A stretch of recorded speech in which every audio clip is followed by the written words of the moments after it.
Our text will be taken from Revelation 3, 15 to 17. Somebody should read for us. Revelation 3, 15 to 17. Brother Ajibade, you will do well if you don't sit with your coordinator, because you people will be discussing admin and finance issue while we are having class. Please. Please.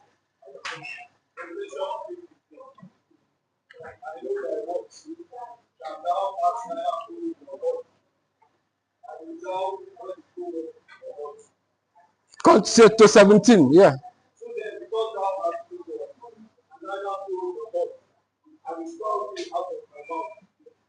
Because thou sayest, I am rich and increase their things, and thou sayest of nothing. And knowest not thou art wretched and miserable and poor and blind and naked. Thank you, brother. So before we talk about men passivity today, I want you to notice that that place was not addressing believers. Two of us. Two.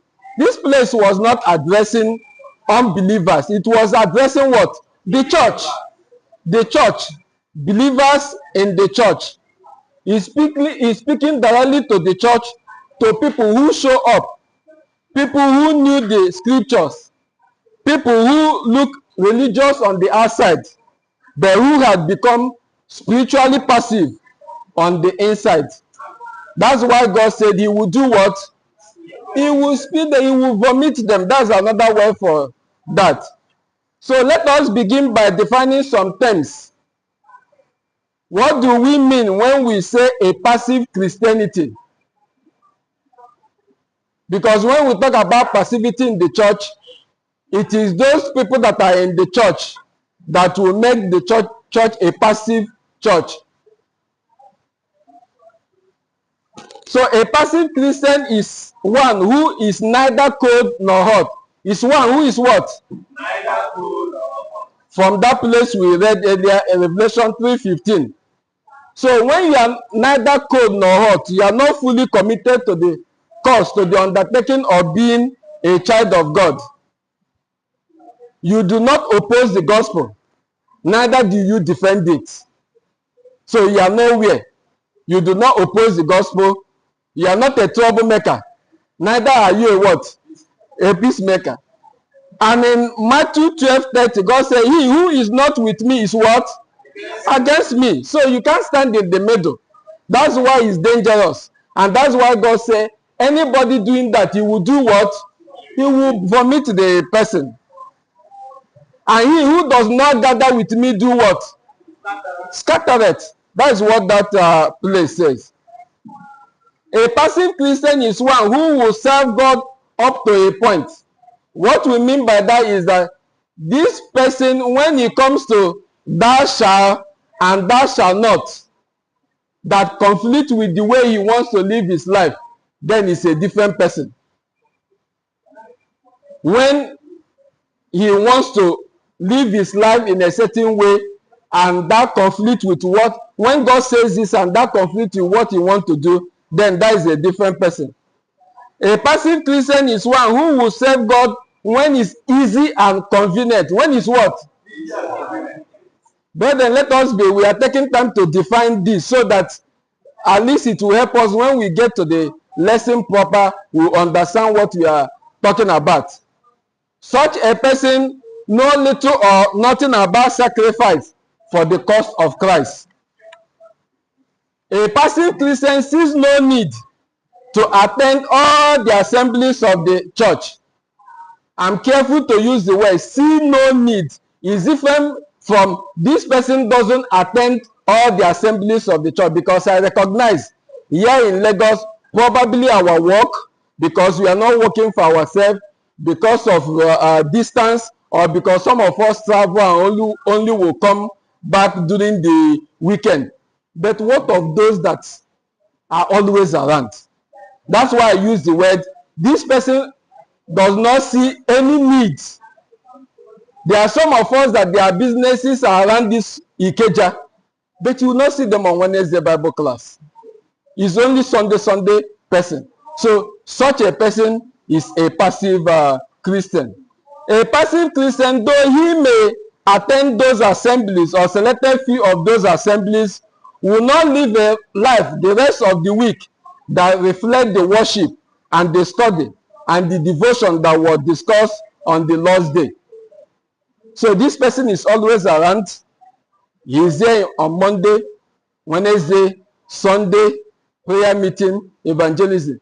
But his life does not conform to the things that he has been learning. So, having defined all this, men passivity in the church is the condition where men are physically present but spiritually absent. But what? Spiritually absent. You are there but not what? Useful.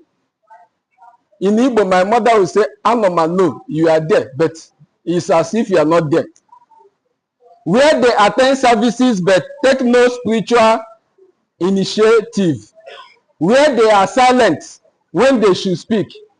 Spectators when they should serve. So that is men passivity in the church. So the crisis is not just that men are absent, but that many who are physically present are spiritually and actively passive. Those that are present are what? Actively passive, choosing inaction, silence, and surrender of their God-given responsibility. As men, do we have any God-given responsibility in the church? Yes. Do we have? Yes. Okay. So how does all this manifest in the church? Manifestation of passivity in the church. Number one is that men showing up on Sunday, they're really volunteering or leading. We leave the work to those who have time. So there among us, there are those that do what? Have time, and there are those that don't have time. Many men feel that they are spiritually, they are not spiritually enough to serve. Some feel that I don't know much and they don't want to, because the Bible talks about when you should teach, you also want somebody to continue to teach you. Number two, prayer meetings, house fellowship, Bible classes, and evangelism being dominated by women and the youth. Do we observe that among us here? Yes. When they post our this house fellowship, we see men 1, women 4, children 12, and the question is, where are the men? We now send our children to represent. We are now sending ambassadors that will represent us. While we now sit or we say we go and make money, men are supposed to go out and make the money. In evangelism, sometimes we come around, then we want people to group. We want to group people so that they can go out. And you see 5 sisters or 6 following one man, because the men are not there. Or we saw sometimes see sisters on their own will go, because the men are not there. Even when we come, we will come late. In Bible classes, the same. It's only in youth class that the brothers are greater than sisters. In prayer meetings, the same. Some of us that are officiators or moderators during prayer meeting will describe the frustration of where you as the moderator will do most of the prayers, because the men are not there to call to pray. The moderator praying up to 4 times, because few men are there, 1 or 2. The other ones are just growing their use. You can't call the women that are around to pray. Men, number 3, men avoiding teaching, mentoring, or leadership responsibility. We prefer to be listeners only in the church. Hide behind the excuses that I'm not gifted, I'm shy, or I'm not ready. There are those that you will meet, they will tell you, brother, I will be ready next year. Their next year is not finished. They will, you go next year, they say, I'll be ready.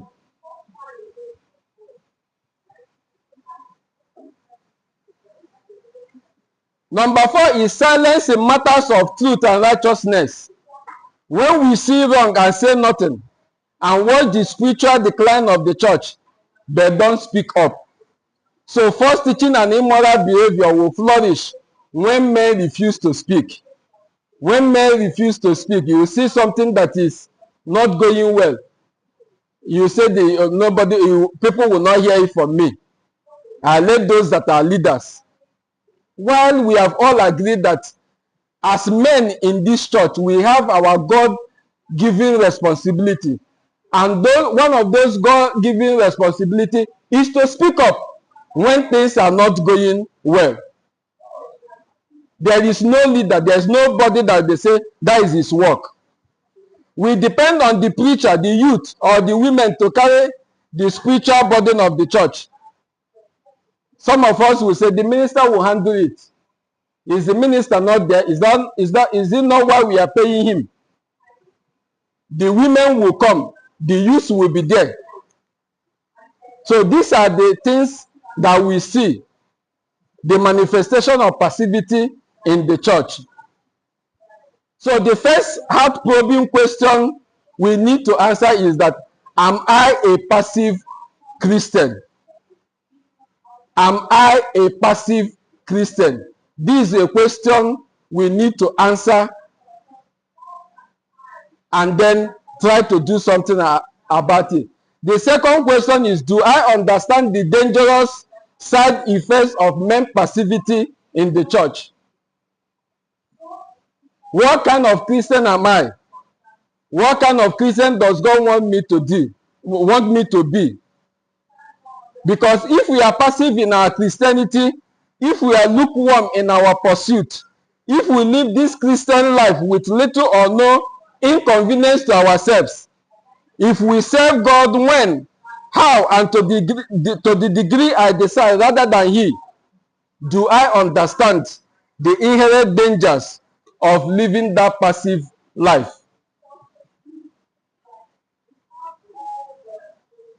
Before we look at the dangerous side effects of men passivity in the church, I want to know, is there anybody here that patronize over-the-counter medication? Okay, yes. What of those that patronize medicine prescribed by the doctors? Do we have anybody here? Okay, we have. How many of us have taken time to read the side effects that are in those medicines we take? How many of us? Okay, I'm not a doctor, but I will not advise you to read those side effects. Because many of them are what? Dangerous. Some of them are more dangerous than sickness you are trying to treat with the medicine. Some they will tell you you will have liver failure, kidney failure, internal bleeding. Sometimes you say you will start to think as if you want to kill yourself. So how many will want to read that and still take that medicine? Raise your hand up.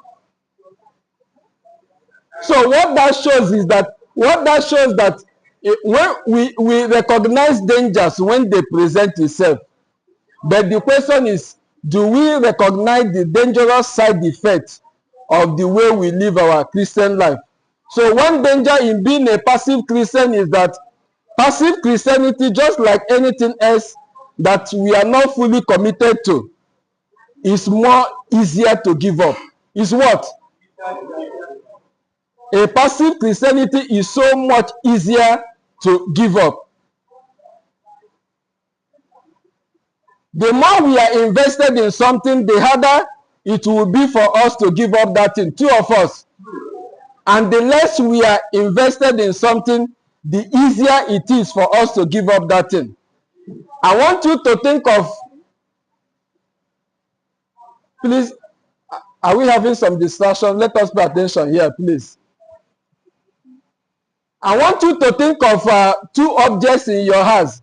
If I were to come to your house after worship today, there is an object in your house that if I come to you and say, can I have that? It will be easier for you to say, yes, you can have it. But there is this object in your house, with little or no thought, you will say, no, you can't have it. That is mine. Probably because you have invested so much on that object, or you have spent a lot of money on that object, or you have some sentimental attachment to that object. So the same way, when it comes to our Christianity, God said we should love him with what? With our whole heart and what? Mind and what? And strength. But the question is, are we like Esau? Let us read Hebrew 12:14-17. Esau, who is forever remembered for the decision he made. 12:14-17. Yes.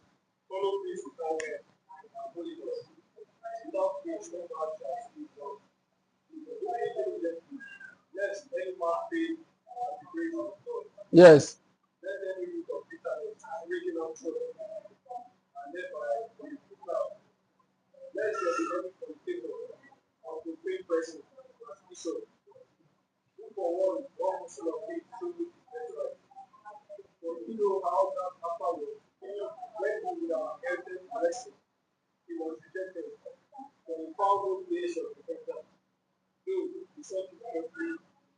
May that not be our portion in Jesus Christ's name. He made that decision to sell what? His legal inheritance for a bowl of stew. The Bible calls him a profane person. Profane means the idea of devaluing or undervaluing something. To view something as being nothing when it is something to be valued as honorable and esteemed highly. We agreed earlier that we have God-given responsibility, but the question is, do we value that responsibility given to us? Or are we like Esau? In time of temptation, it will be easy to give up, because the temptation will come. Job in Job 14:1 say, man is of few days, but full of what? There are troubles, there are challenges, there are burdens. They will come. But when you are not invested in your Christianity, it will be easy to give up. And we make excuses about that. Proverbs 24:10 said, in time of temptation, if you fail, your strength is what? He says small. I like the Igbo rendition. Igbo said, maybe he's endode kikuno pota. Maybe he's endode kikuno megere pota. So it will come. It's when you are invested in this that your strength will show. You are expected to show your strength, because time of temptation, time of trials will come. So another dangerous side effect of men passivity in the church is that our influence will be as weak as our faith. Our influence will be what? Our influence will be as weak as our faith. That light we are supposed to shine on others will be dim. For those that followed us earlier, when we read Revelation 3:15-17, God said, it's either you are cold or you are what? But if we are to be in a situation to analyze, we will say, well, since he's coming, let him be coming. Since he's not staying at home, since he's this, we will prefer the lukewarm side of it. but God says no. The question is why? Why is it dangerous to be in a lukewarm state? Considering this number 2. Yes? Because you will not have influence. The person will have. Okay, yes.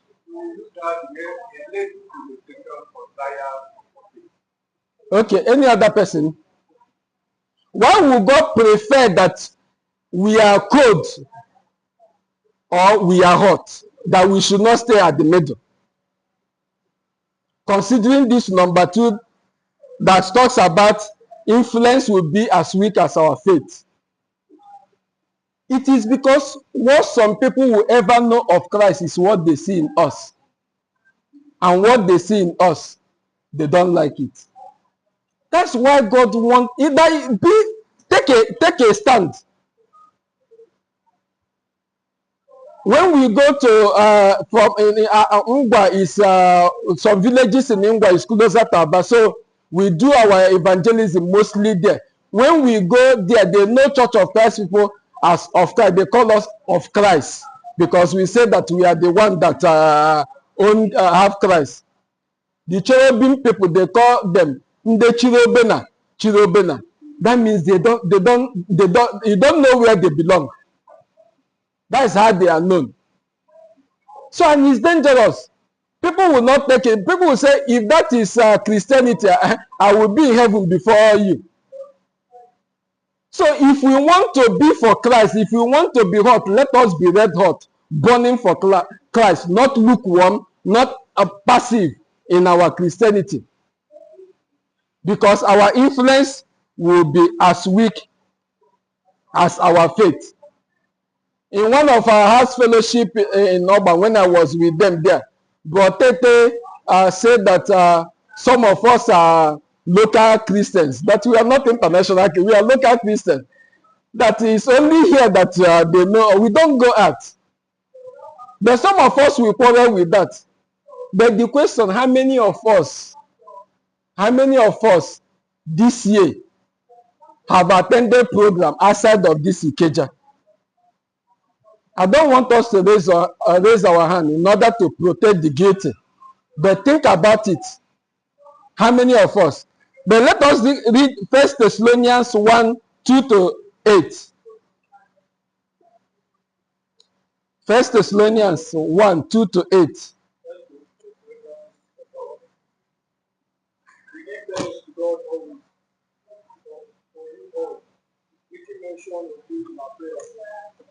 Remembering without ceasing the work of faith and labor of love and patience of hope in our Lord Jesus Christ in the sight of God our Father. Knowing our brethren love and election of God, for our gospel came not unto you in word only, but also in power and the Holy Ghost and in one assurance, as you know what manner of men were among you for the sake. And he became throughout the words, and of the Lord, having received the word in one affliction, the joy of the Holy Ghost. Yes. So that he were exalted all that believe in Macedonia and Achaia. For God sorted out the word of the Lord, not only in Macedonia and Achaia, but also in every place. For faith to God's word is spread abroad, so that we not see anything else. For they themselves of us what manner of election, Yes. which are continuing, and how become God and idol, self-giving, true God. Okay, thank you. Macedonia, Achaia, and far beyond the borders of those two regions, Paul says everybody knows about your faith. Do you think that Paul is describing a lukewarm Christian here? So one good exercise and one self-examination exercise we might undertake is to contemplate what an epistle written to us will sound like. We have the letters of the 7 churches of Asia. If Jesus Christ wrote another letter to the congregation here in Ikeja, what will he say? maybe to me or you individually, if the apostle by inspiration were to write another epistle and address it to me or you, what will he say? Will he be able to say anything close to what he says about these Thessalonians brethren? That your faith, your labor of love, your example has gone everywhere. What kind of influence do I have based upon my faith? What kind of influence do I have based upon my faith? That is the question we need to answer. We ask ourselves and answer. Because lukewarm Christianity would not influence or affect anybody in one bit. And that is danger of a passive Christianity. So what are the action steps for the church and for the men? Because overcoming this crisis requires intentional action and a clear call back to the biblical standard. So we start from the church leadership. If we remember earlier when we were assigning people to Olile Agege, if the church have left it open and say, brethren, try to be visiting that congregation, do you think we will have number of people that will visit that congregation? Eh? No, the answer is no. So for the church, sometimes it's not good to ask. Will you ask a man? Will you like to visit? We have to delegate. And why we have not been attending evangelism outside of this Ikeja is because we only read out the invitation without assigning men. So the church or the minister should have names of men, just as he had with the Olila Agege. Then waiting for any program outside of this congregation, the group 1, group 2, just like that, we read it. If something that will make you not to attend occurs, you should tell the church and then you will be reassigned for another day. That will help to engage men to be active in the things of God. The church can also see some people, because while we have a few people in our various committees, because we left it open and said let people choose committees they want to belong. And as we were passing the paper, some will say no, they don't want. So in order to engage the men, we say, brother, you will help us in this area. Probably, actually, the first evangelism, the first day of the evangelism we had on October, November, soul winning. The first day, our generator had problem. And is it that in this congregation we don't have anybody that have knowledge about generator? In the whole of this congregation.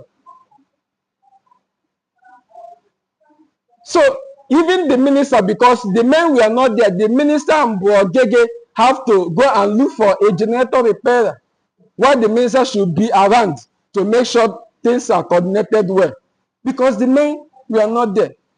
Property and maintenance were not there to maintain the generator.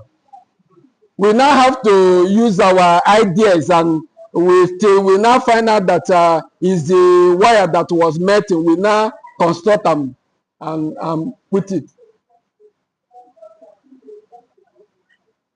Then we come to ICT.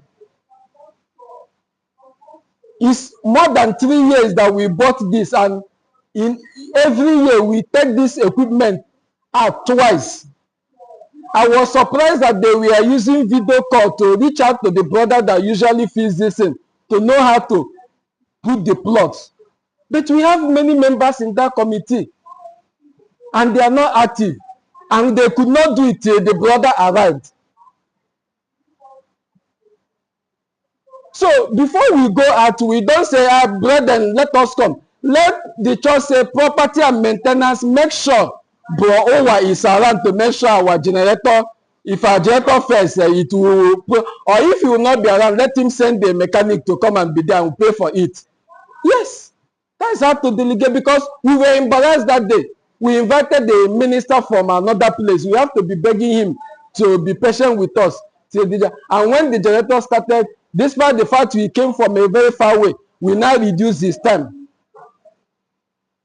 to 20 minutes or thereabout for him to come all the way to come and use 20 minutes. We should have done it by ourselves because of the fact that the men were not there. So we should not leave work open and say, let brethren. We should learn to the church, learn to delegate. People, leaders in a particular committee should, if they are not there, delegate, make sure the person will be there so that we will not have this kind of issue. Then another one is that let us read Titus 2:2. Every man should have a Timothy. When we come to developing mentorship pathway, every man should have a Timothy. Let us read 2:2. Yes. Now, teach the older men to be temperate, worthy of respect, self-control, and sound in faith, in love and in endurance. Okay, thank you. So, what the apostles are passed to Timothy, ask him to do what? To teach to faithful men. So the church should develop a program where the older men will mentor the younger men. But first of all, for that to work, the men have to be what? Available. Available. And how that will help us is because if you have somebody you are mentoring, it will also make you to be what? Active and conscious of the way you live your Christian life. Because you have somebody that is looking at you. So mentoring makes you more responsible and more spiritually sharp. Another one for the church leadership is to consistently teach that service in the church is noble, challenging, and essential to Christ's mission. We had that lesson the other time we had our this thing what is it? second Sunday? What is that lesson we usually men's teachers class? Yes, that is the name, teachers class. That when you are giving the work to as an usher, you should not look at it as a small work. It's service. Leadership in the church is not the position, but it's the work you do.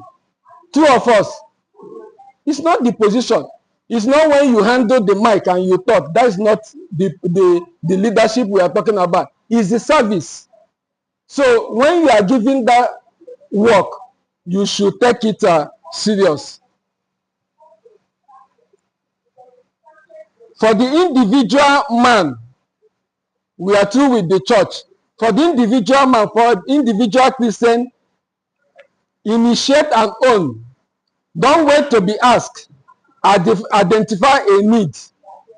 Don't wait to be asked to do a particular thing. You should be able to identify a need. You don't just relax and say, well, they should have noticed that I can do this or this. So because they have not noticed, you now relax. You refuse to work. You should be able to identify what you can do in the church and contribute towards that. It might be as simple as arranging these seats. Sometimes we come, these seats are scattered. Sometimes we come, things are not put in order. Let me tell us one thing our sister, Sarah Robert, when she usually come early here, she will identify that some things within this church premises is not in order.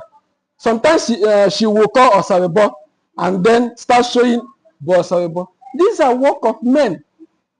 But if we don't come early, we will not notice those things. We'll just come late and leave early. We will not know what is happening here. So we should look for things that we can do. It's not only coming here to talk, but there are many work we can do. Even when the church does not recognize you, you can go to the leadership and say, I can do this. We sing the song, I want to be what? a worker for the Lord. You say, I want to be a worker. I can teach the children. I can deliver sermon. I can teach in the Bible class. Let me be a worker. When it's my turn to do this or this or this, don't just wait and then complain and say that they don't want to see you. Then another one is protect the purity of your life. Passivity grows when where sin is tolerated. Passivity grows where sin is what? Tolerated. So men must avoid sexual sin, guard against their eyes, mind, and time. Confess struggles to trusted brothers, pursue holiness intentionally. A pure man becomes a powerful man. A pure man becomes what? A powerful man. So God says, draw closer to me, I will do what? But when we are living in sin, then we will not be spiritually enough to do the things we are supposed to do. We will be withdrawing ourselves. We will be withdrawing ourselves because we are not right with God. Prioritize the church, making, serving, and engaging with the church body a higher priority than leisure, entertainment, or even career advancement. I've said it earlier in defining passive Christianity or a passive Christian. I say there are some that do not see any need to attend the activities of the church. And I carefully use the word does not see any need because they want to engage in their business. Some will close their work and prefer to be with their friends and entertain themselves. So we should prioritize the things of God, knowing that sometimes, like in our Wednesday Bible class, there sometimes you will come, the teacher is is head up in traffic, and we are looking for men to teach. The women are already here. So know that there's something that when you are around, you can do. Prepare yourself. Put the things of God first. So a man who only serves when he's convenient will always remain passive. Challenge yourself, come early, volunteer for difficult tasks, say yes to opportunities, because service stretches and strengthens a man. Build brotherhood. Passivity thrive in isolation. Every man should join a committee. I said that earlier. We should not leave it open and say those that want to join. We should have everybody in one committee or the other. Attend monthly church affairs meeting. Alone, a man is weak. Together, men are unstoppable. Two of us. Alone, a man is weak. Together, men are what? Unstoppable. The church must create opportunities, disciple men intentionally, build accountability, preach directly to men, delegate responsibility, and model strong leadership. While men must strengthen personal devotion, take ownership in the church, build brotherhood, confront inner weaknesses, serve sacrificially, pursue purity, mentor others, and lead with courage. In conclusion, brethren, when God called Adam, what did Adam say? Huh? I'm naked. God was looking for Adam that he has put in position. I've given responsibility. Today, where are the men? As our brother also said it in his last lesson when he treated, where are the men? So who is going to stand in the gap? As we see in Ezekiel 22:30. God is still looking for men who will intercede, lead, and rebuild the church moral wars. Brethren, it is time for us to think about the life that we are living and consider the dangerous side effects of just a little bit of Christianity. Let us read Luke 14:26.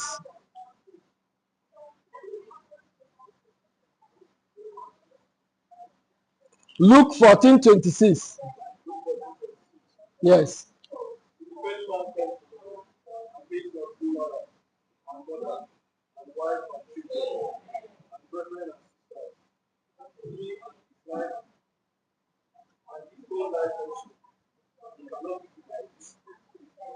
Whosoever does not bear his cross and come after me cannot be my disciple. My disciple. Okay. Thank you. Do you think that our Lord who spoke these words will accept my lukewarm attitude towards the service? This test is a challenging test, and it's difficult to understand the bluntness and the brutality of that language, that you must hate even your own breath or you cannot be my disciple. Do you think that God that says this will accept that we worship him or we serve him anyhow? The answer is no. Brethren, the armor bearer of sin is self-confidence, as we read earlier in Revelation 3:17. When we say that everything is okay with us, then the Bible says we are naked, miserable, and he mentioned many of that. It is time for us to arise, just as we are admonished the other time. But before we can arise, we must first of all recognize the depth to which we are fallen, or we will not arise. If we think that everything is okay here in Ikeja, then no need. Everybody will just go home and we continue the way we are. May God help us as we do his will in Jesus Christ's name. Thank you so much, brother. Wonderful teaching. Yeah, very good. I think you have questions to ask. I just said, okay, how can I involve myself? Serving and have a goal. But then, in case you still have one other question to ask, I'll give you the opportunity to ask the question so that our able teacher can answer this question.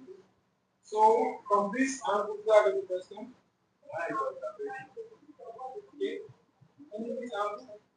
Two. So we have four hands. Four hands, right? Yes. Okay, beg water. Give me water.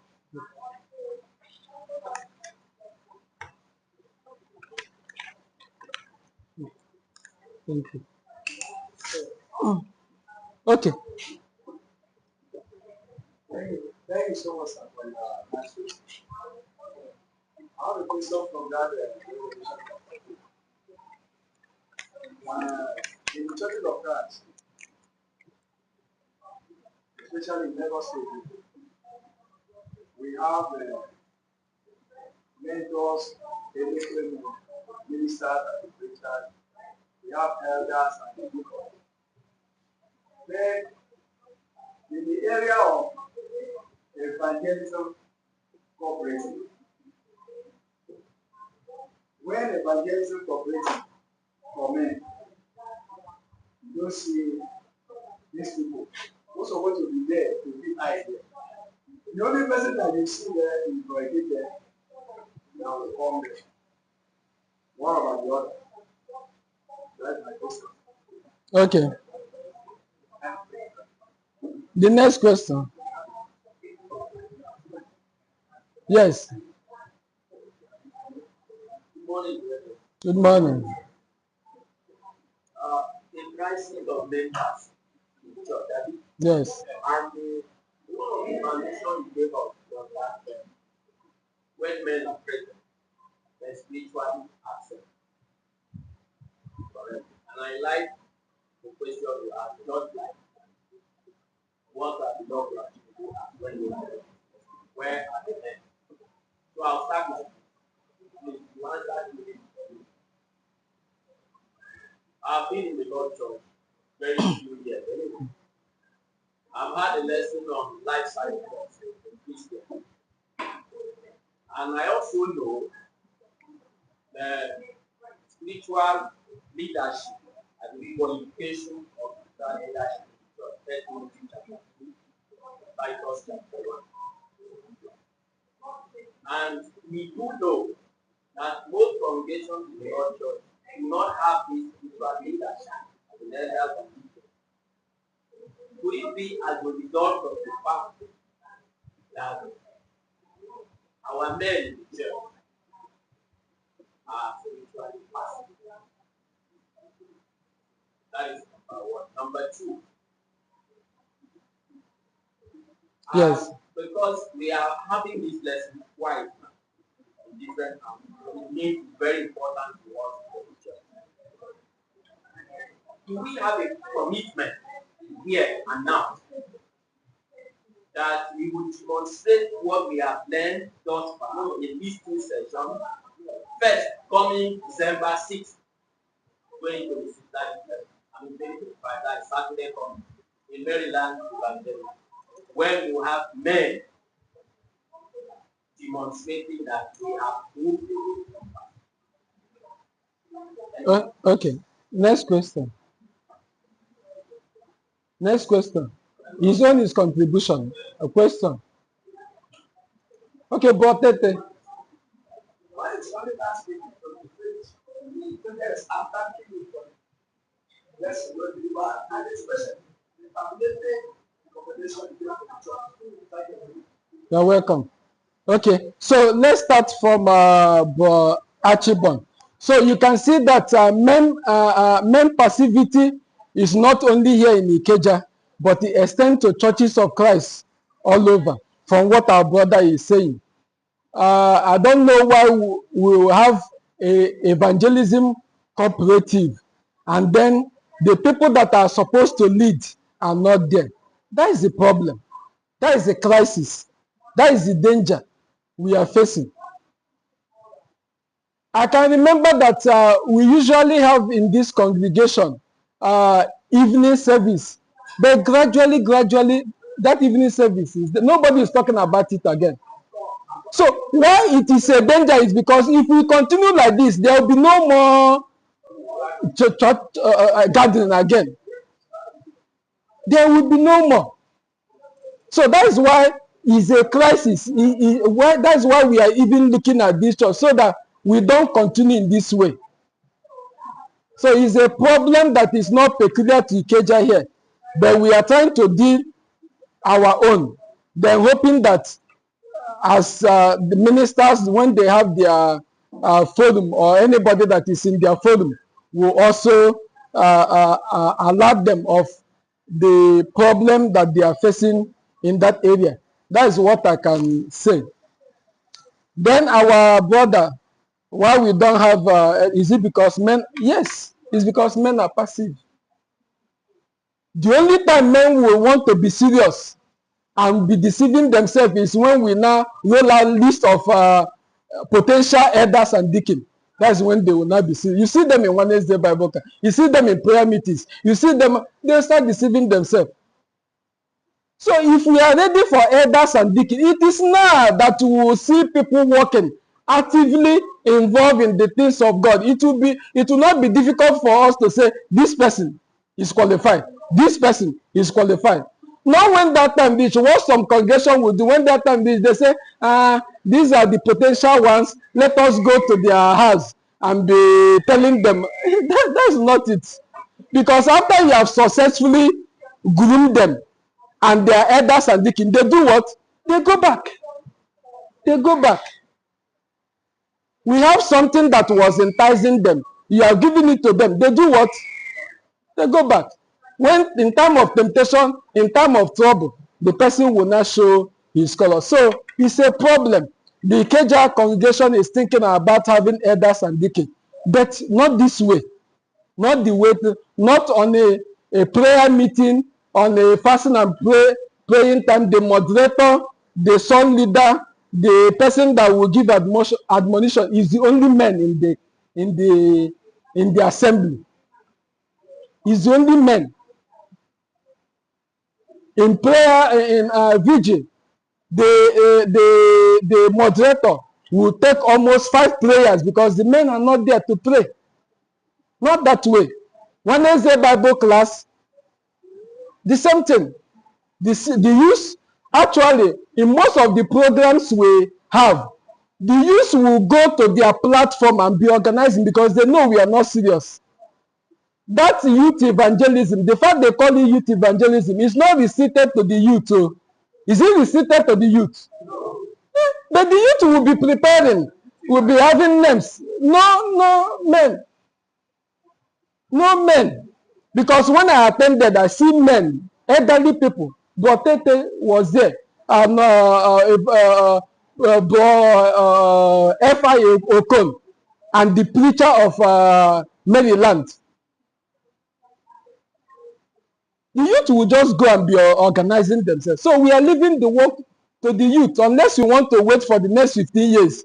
So when these youths will now come up, we'll have elders and deacons. But not the kind of men we have now.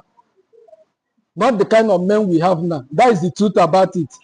So you say commitment for December. There are, yes. I've given an assignment to the church. The minister is supposed to be in a position to read out names of brethren that they want to represent, or while encouraging many. So there should be people who delegate. We should not be leaving all this in open. If you leave it open, nobody, all of us are busy. All of us are busy. But when you delegate people, you see the work done. So I will pass your message to the minister that we need people on 6th December, and he will know what to do. Okay. I think that's all. Okay. Thank you so much. Okay, wrapping down, I think we have yes,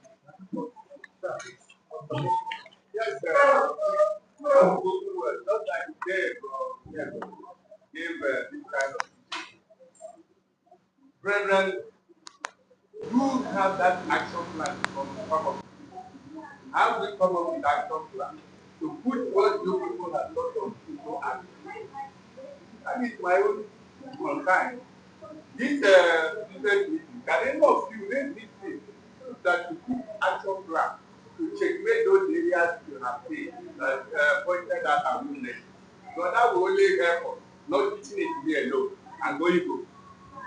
Okay, one of the action plans is the one that the church leadership will look at. The other one is the one. We know. They have taken note. They have taken note. We don't need to point. The church leadership will take note. Then but the most important one is the one for us. We will start to make up our mind to do something.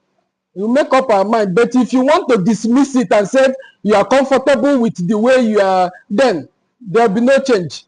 Because the church cannot force you to do God's will. Yes. Okay.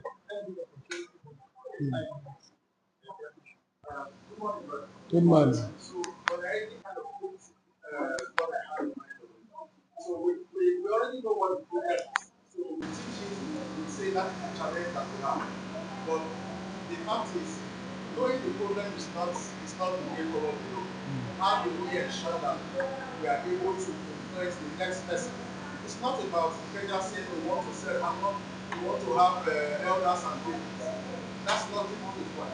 The point is for us to have members that are active enough to work in the Lord's house, irrespective of whether any position you want to have in the future or not. Now, there's something that the sisters do, which for those of us that are aware, we know that it is working. They have a program where they are using to intentionally mentor their pets, for lack of better word to describe. So they go to people's homes and then they intentionally pick the people that are not so active and give them. So I understand that people that they have maybe they have a list of like 10 people that are going to teach over the course of a certain period. So they go there, you give a small lesson, then you begin to see people who are not even able to please people are able to sit in front of the sisters now and they are able to teach. That's intentional. The question is, we that are the men, what are we doing to positively impact the life of the next person that we love? Okay. Thank you. Can somebody remember why we formed the men's group? We have men. No, no, no. I'm asking a different question. No, no. I'm asking a different question. Can somebody, because I want to connect it to what you. Can somebody remember why we had the men's group? Okay, bro. Yeah, we have decision, primarily in business meeting, on what we do as well. And we can't discuss those things openly in the church forum because the church affairs kind of conversation. Okay. So let's have a forum for driving those actions. Okay, That's one of them. that is one of the, I mean, original intention when we had that group. There, The original intention was created by two now. thank you. So why? Why? Yes, so why? Hold on, don't worry. Yeah, yeah. Say that our night vision, Yes, our Friday vision, yes. that come and relate the only few, Mm. and they then put all the men into the forum Yeah. and say expecting them to come. Okay. But people are coming. Okay. Thank you. So I agree with all what we say.